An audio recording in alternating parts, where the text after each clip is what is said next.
Bonjour les amis, j'espère que vous allez tous très bien et très heureux de vous retrouver dans cette nouvelle analyse, Ligue des Champions, le Barça qui sort en huitième de finale de la Ligue des Champions. Ce n'est pas une surprise au vu du match aller, ça allait plutôt être un exploit s'ils arrivaient à se qualifier. On va essayer d'analyser ça dans le plus grand des calmes. D'abord commencer par le PSG et ensuite parler du Barça. Premièrement, côté PSG, on va pas se le cacher, ils n'ont pas fait une excellente partie ni même une bonne partie.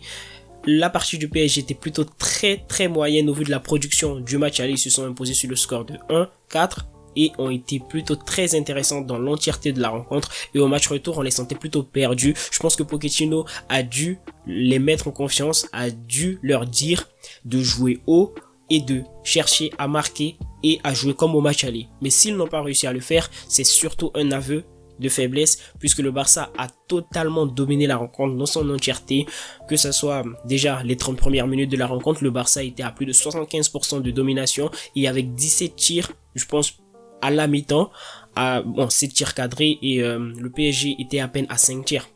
On voit également la grosse différence dans les occasions concédées du côté du PSG. Le Barça a certes pas pu concrétiser leurs actions. C'est une dynamique qu'on voit depuis le début de la saison. Le Barça qui se procure plusieurs occasions mais n'arrive pas à les concrétiser. Et derrière, il concède des occasions.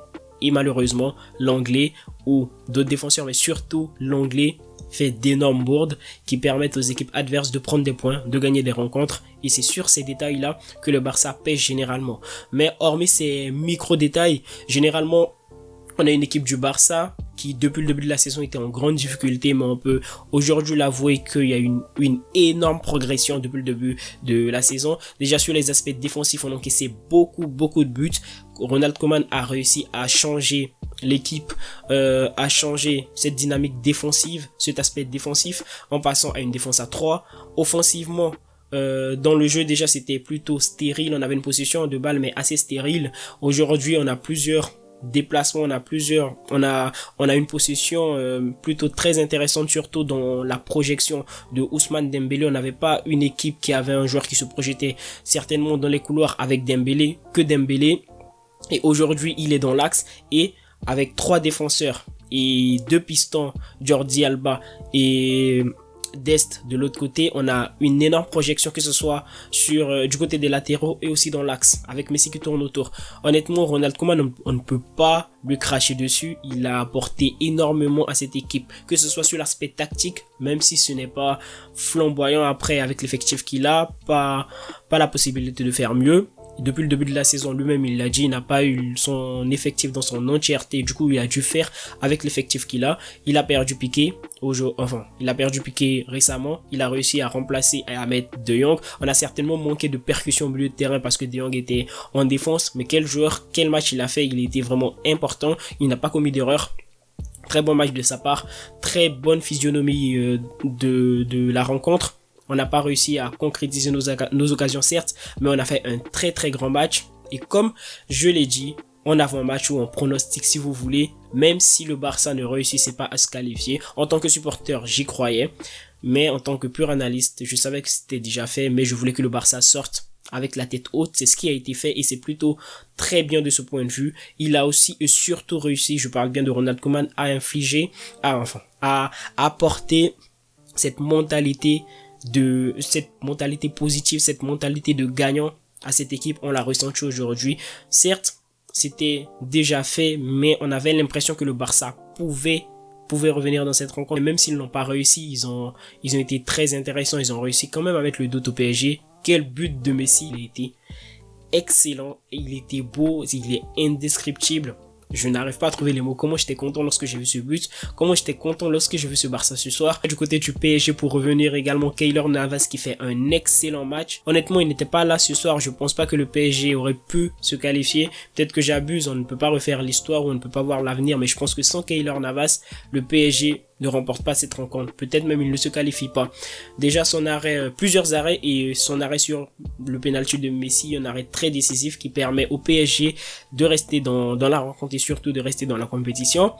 Passe de Areola, trappe à Keylor Navas qui a remporté 3 fois la Ligue des Champions. C'est un énorme braquage de la part du PSG.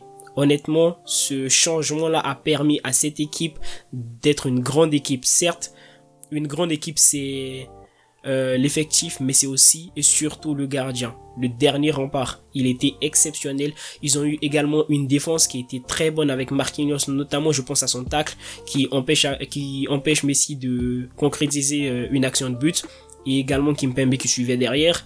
Ils ont été dans la rencontre, ils ont réussi à chasser les vieux démons, à faire l'essentiel puisque pour eux c'était la qualification. Ils ont réussi à le faire, ils n'ont pas perdu. Félicitations au PSG et surtout félicitations au Barça qui nous sort un match d'une saveur particulière, de quelque chose qu'on n'avait pas l'habitude de voir depuis très longtemps, depuis vraiment très longtemps. Cela remonte surtout à l'extérieur.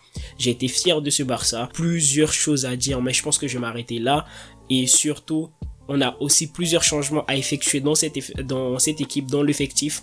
Mais au vu de cette première saison de transition, on va dire, tout c'est très... Enfin, pas tout, mais je pense que ça s'est très bien passé. Et il y a beaucoup de choses en dehors de l'élimination certes, qui me fait un peu mal. Mais pas vraiment, je suis plutôt satisfait de la performance de l'équipe aujourd'hui et des progrès que l'équipe fait depuis le début de la saison. Et surtout de Ronald Koeman qui apporte énormément à cette équipe. Voilà chers amis, je pense que j'ai tout dit. Et on se retrouve très bientôt dès dimanche midi pour une nouvelle vidéo. Et pourquoi pas essayer de détailler, de parler de l'avenir du Barça. Ou pourquoi pas aussi parler d'un autre sujet, on verra bien dès dimanche midi. Abonnez-vous pour ceux qui ne sont pas abonnés. Et voilà, dites-moi ce que vous avez pensé de la performance du Barça. Je pense que j'ai tout dit. Et on se retrouve d'ici dimanche midi. Et d'ici là, je vous souhaite une bonne soirée et une très belle fin de semaine.